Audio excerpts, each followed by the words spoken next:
Hello everyone.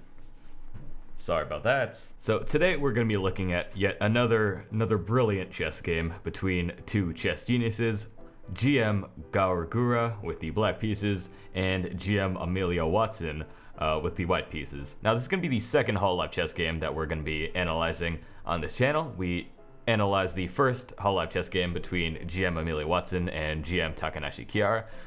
So be sure to check that video out. That will be in the pinned comment and the description. Now, some people have been saying that this game was a much better game than the first one, and I think I partially agree with that sentiment, because I think on one hand, the first game, it was very frustrating to watch. Not that this game also isn't extremely frustrating, but at the end of the last game, it went on for like 70 moves, and eventually I'd end up in a checkmate. However, the thing about the last game was it had a lot of really great moments. It had a bunch of really amazing, beautiful moves that were played, followed by extremely terrible throws. However, this game didn't really have, I would say, any good moves in general, but it did end a lot quicker, so I guess take that for what you will. Now, there is one thing that I need to point out, and that is, look at these numbers here. See, that number, that big number, see, that's cringe. So let's try to get that cringe number down, because that number being so high, it's unbelievably cringe, and I personally can't stand it. So let's try to lower that number by a lot, and we won't have as much cringe in our lives, which is good for everyone. So just my duty to point that out. So once again, don't take this video too seriously. This is very much we're doing jokes here. This is a very not serious game. It's very casual. Gura didn't really know what the pieces did or how to move them properly. Neither did Watson, for that matter. So this is it's just a fun match. So let's get started. We are starting off with pawn to g4. This is the Grab opening, or so it says, followed by d5. Next up, the move knight to h3 is played. The Watson gambit, as they call it. This is, of course, one of Watson's favorite moves, favorite openings.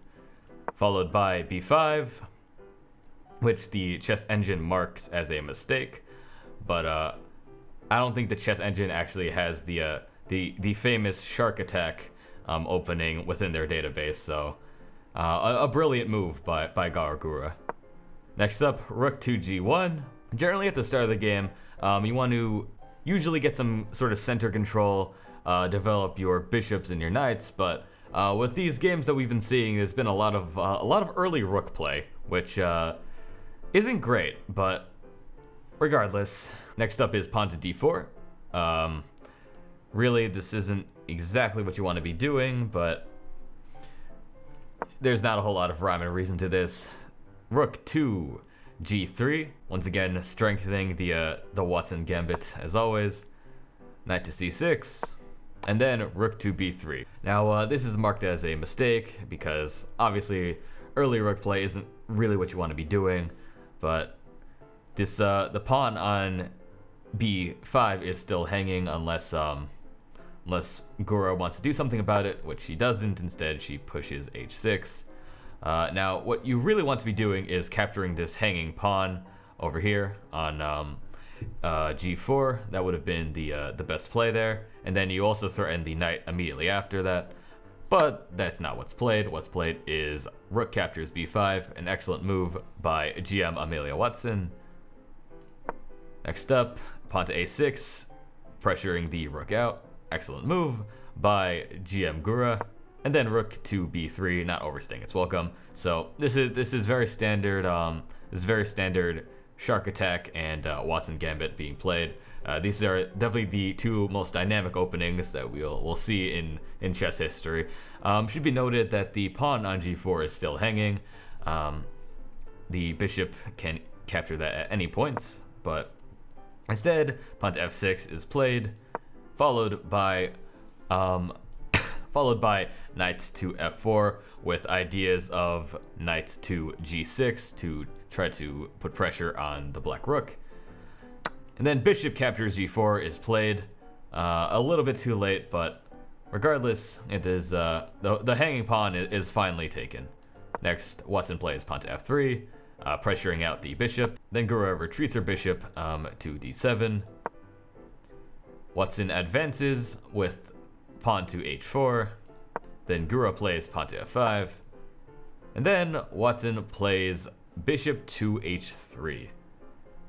Now, the thing about that move is if Gura decides to play pawn to e5 or e6, generally e5 is the better move because you also pressure out the knights. After the knight retreats, you can then capture the pawn on h4. But like many great moves in chess, is not played here. So instead, the move pawn to a5 is played.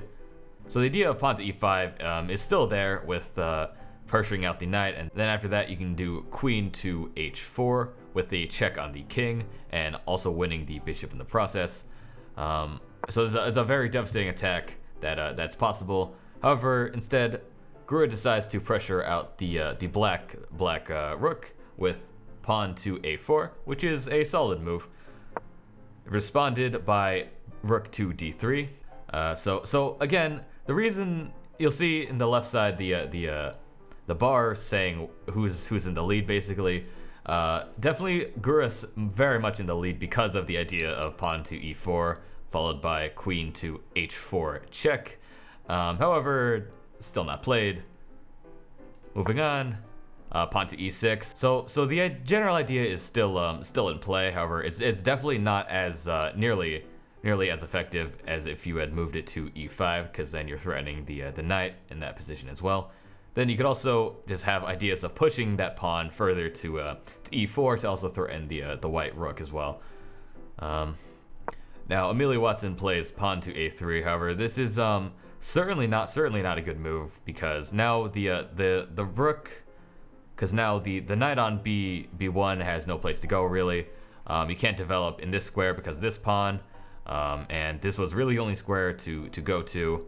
And you're not going to be able to push this pawn out because of the rook in front of it. So that pawn, you kind of locked your pawn in. And even despite there not being any real like captures or anything like that, and every minor piece is still on the table, Gura is up 9 points just because the position that GM Amelia is in is just so terrible, and in large part because the move queen to h4 is still very much a threat, checking the king, and then after king moves, then you can capture the knight on f4 after that. But unfortunately, that's not what's played. Instead, b8 is played, which doesn't accomplish very much. And then rook to a2 is played, followed by rook to b6.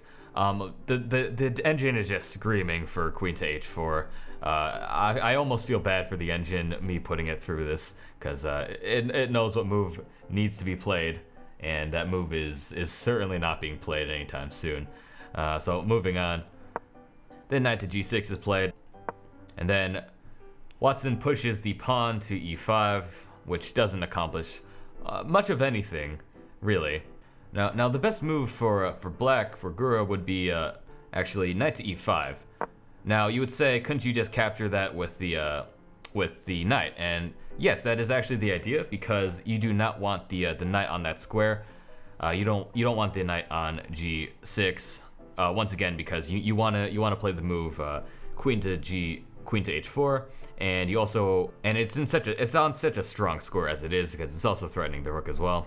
So you want that knight to actually capture on e5, because then you can play queen to g4. And I've been saying this for a while now, but that's such a devastating move that potentially wins the game immediately. But regardless, that is not what's played, and pawn to e5 is played. And now Watson actually falls into the trap of capturing the rook on h8, and again leaving open the room, leaving open the move queen to h4, potentially winning the game, just with a series of checks. If you do play it, that can potentially win a ton of material. But instead of that, pawn to g6 is played, which accomplishes basically nothing, to be honest. So that's unfortunate. Then the move pawn to e3 is played. Now, the best move for GM Watson would have been knight captures on g6, protecting the h4 square, and just getting the knight out of the corner. But unfortunately, still not played. Now, this move, which GM Gura does, is just tragic. Pawn to g5, blocking off any possibilities of queen to h4, which would have been such a devastating move for white, but unfortunate that idea was not seen. And then, well, Watson plays rook captures d4. Now, you may be wondering, couldn't you just capture that with the pawn or the knight? And the answer to that question is yes. And thankfully, GM Gura does play pawn captures there. So I believe it was said in the game that Watson was actually just testing Gura if she actually was paying attention and if she'd see it. So gladly she does see it. Then captures. And unfortunately, again, because she doesn't really understand how knights work, which a lot of beginners don't, she doesn't see that you could just capture that pawn. A whole lot of talk is about L shapes during this kind of the downtime between moves here. So not a whole lot was understood, I guess is the word for that. Anyways, so then Amelia, GM Watson, plays knight to c3, just developing her knight. Then GM Gura plays pawn to f4. Then GM Watson plays pawn to b3, with missing the idea of bishop captures there. That would have been probably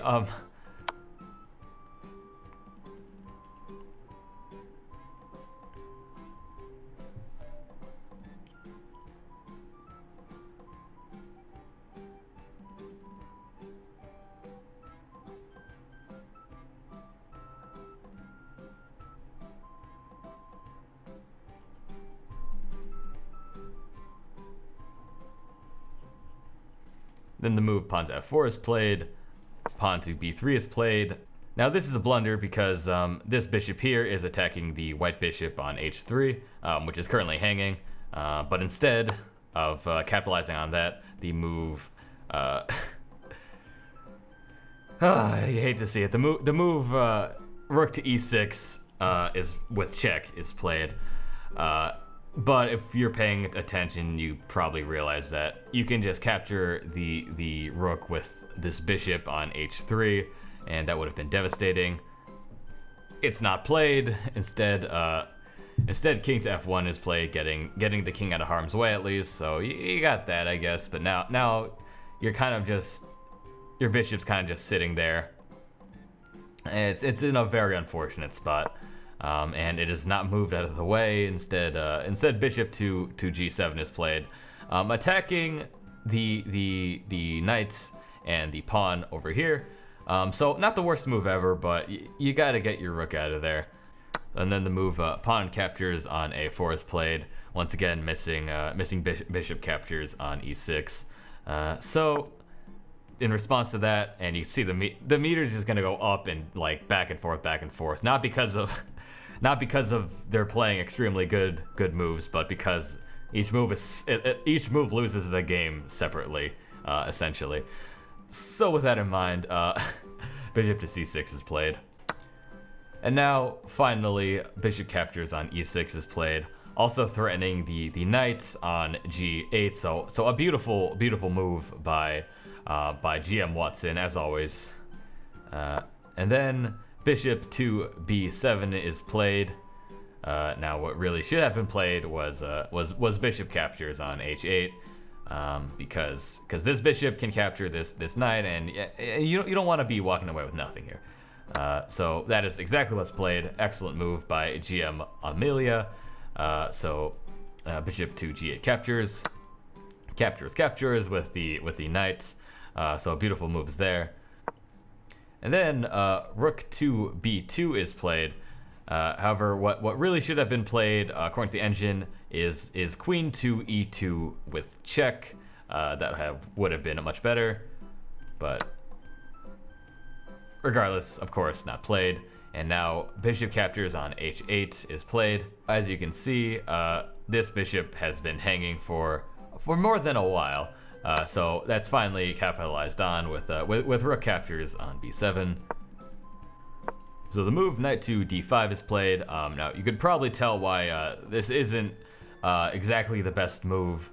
I'll give you a couple seconds to find it. So see if you can try to find the winning move for black here,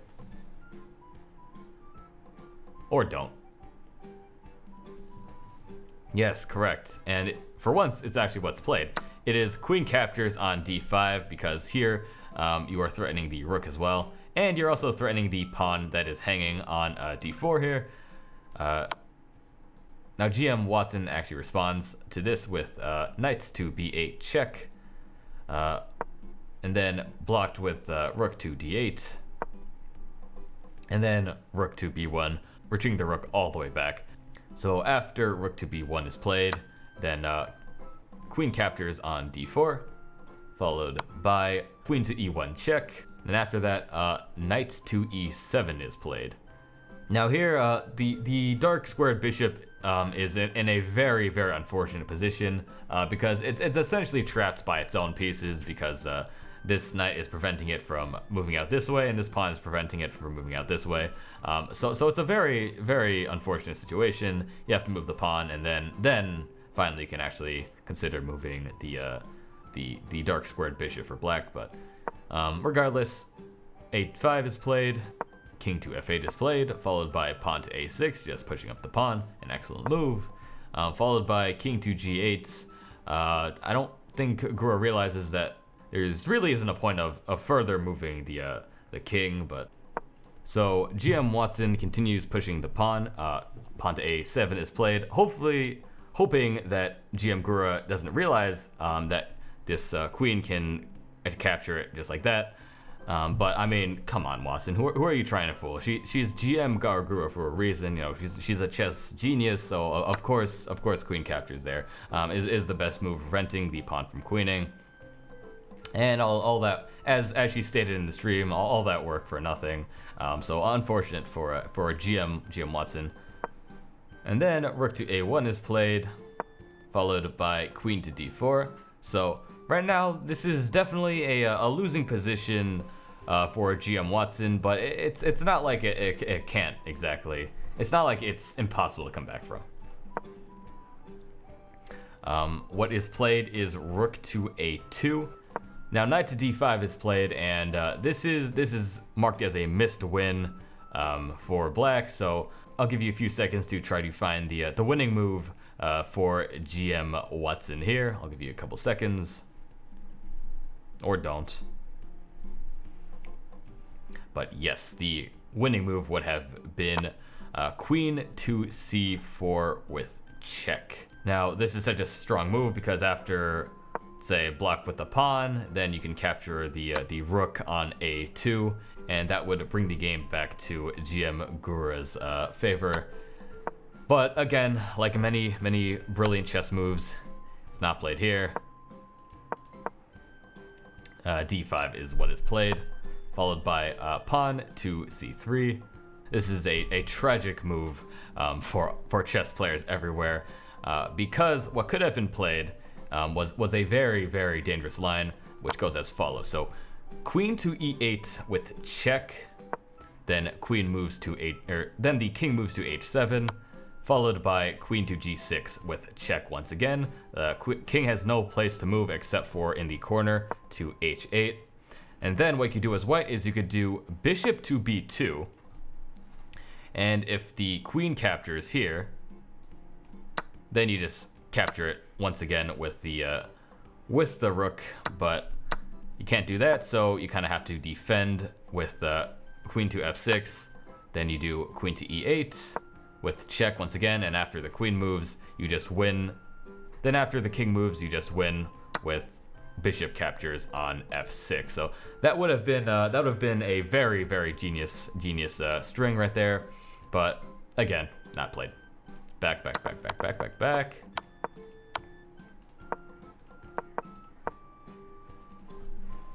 Well, I guess a missed move followed by a terrible blunder. It's just so fitting.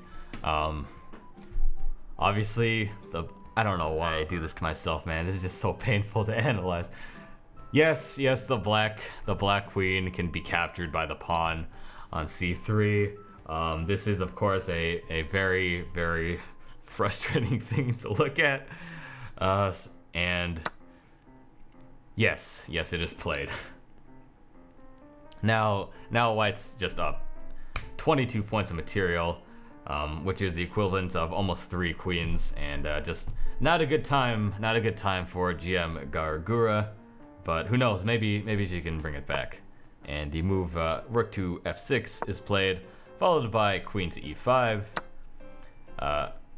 Knight captures on h5 is played, followed by queen to b8, threatening queen captures on d8 with check. Then king to g7 is played. Of course, queen captures on d8. And then knight captures on g3 is what's played next, with a check on the white's king. Then GM Watson plays king to f2. And then knight to f1 check, followed by king to e2. Pawn to h5.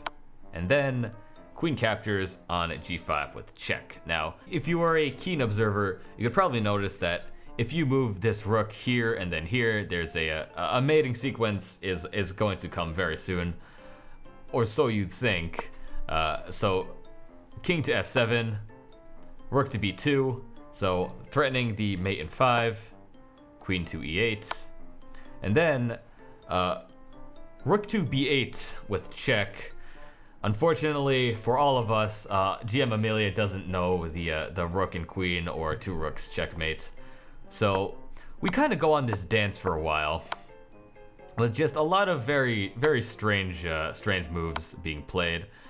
Queen to g3 with check is a phenomenal move for GM Gura, putting the king in check, and you can't capture with the queen because the pawn is defending.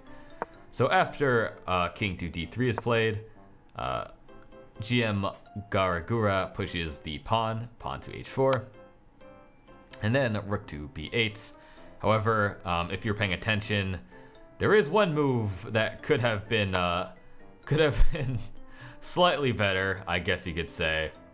So, give me a second to try to find it.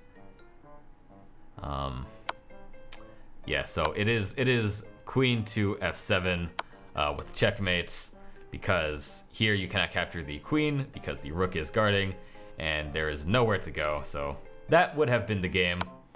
Unfortunately for all of us, that is very much not what's played.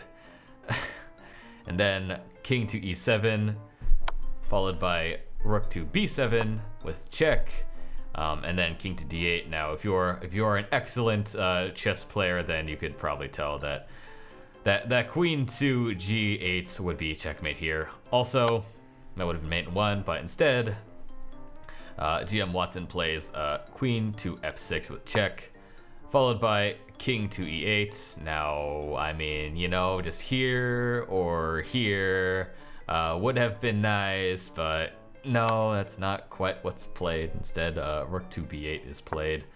And then king to d7, getting itself out of harm's way, an excellent move, followed by queen to f7 with check. Next is king to d6, getting itself out of harm's way, pawn to a4, then knight to f1, and now the move bishop to a3 with check is played, which is a good move. Personally, I don't know. I honestly think I'd prefer just rook to d8 checkmate. I think that's the kind of move that I would go for personally. But unfortunate. And now this king has nowhere to go. This square is blocked off by the queen, as is this one, and this pawn is blocking off these 2 squares, so that would have been checkmate. And then c5 is played. Then rook to c8 is played. I think I'd personally prefer rook to b6 with checkmates, but different strokes for different folks, different moves for different players, all that. So pawn to h3 is the best move because you got a mate in 1, and bishop captures on c5 with checkmate. So that is the game. Another phenomenal chess match. You can sort of see how this game was slightly more tolerable for the viewers. There wasn't a 70 move drawn out checkmate. So there's that. Now for a beginner, I'll actually say this wasn't too bad of a game.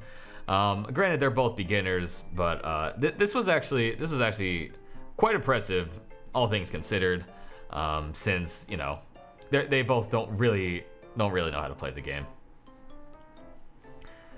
But slightly frustrating game, I'll admit. But that's the game. That's the game. Bunch of some very good moves, some very much missed out on moves. Some would say. So if you want to watch the GM Amelia Watson versus GM Takanashi Kiara, that game will be in the pinned comment and description. So be sure to check that one out. That was another beautiful chess game. And I hope we see more Hololive chess, because it's always a blast to watch, even again if it can be slightly frustrating. So thank you all for watching, and have an excellent day.